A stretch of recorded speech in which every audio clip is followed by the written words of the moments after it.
Hi, it's me again with Corel tips and tricks. I've been on a little kick. And this is the kind of stuff I draw when I'm sitting and waiting for a laser job to run. I've got a camera in my office right next to the laser with a over the laser and I can watch it on a monitor safely. But I sit there and I'm bored, so I draw. And lately, last couple of days I've done one with squares, and why not do one with a six-sided polygon? And there's just a couple of things you need to think of.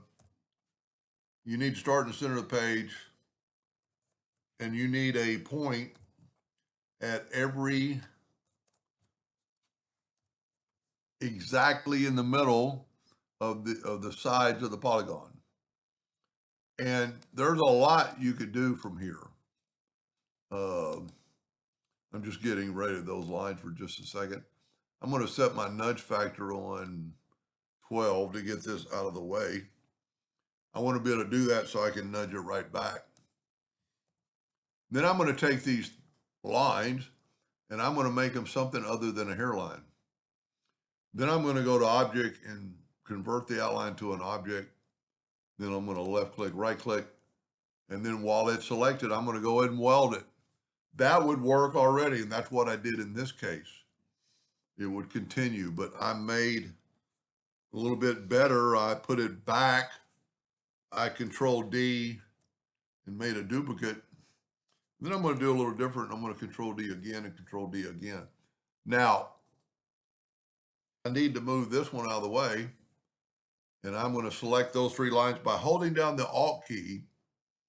I can grab those three lines and make them a half-inch line. Well, I accidentally, tell you what we could do is nudge my original out of the way. And I could take these and take these three and make them a half-inch line.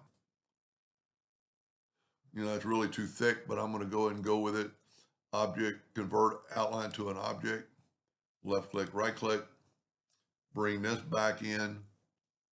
And then let's weld that. And you get that. We're done. We're going to make this thing 4 inches wide.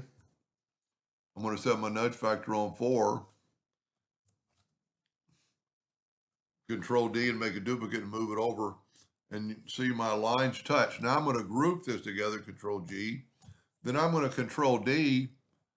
I'm going to have to zoom in here. And I want to put that one right on top of that one. If you have snap to object, it'll snap to.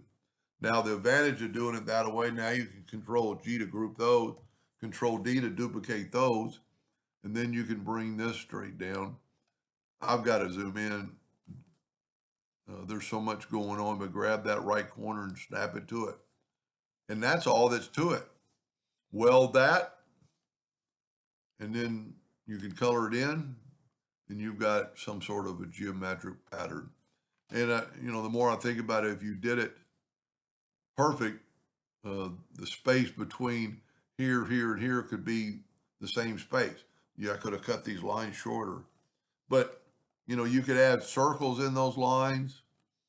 You could add circles in the line and take the circle out. I think my best one is the last one. That's pretty cool. Anyway, I hope that gave you an idea, and thank you for watching.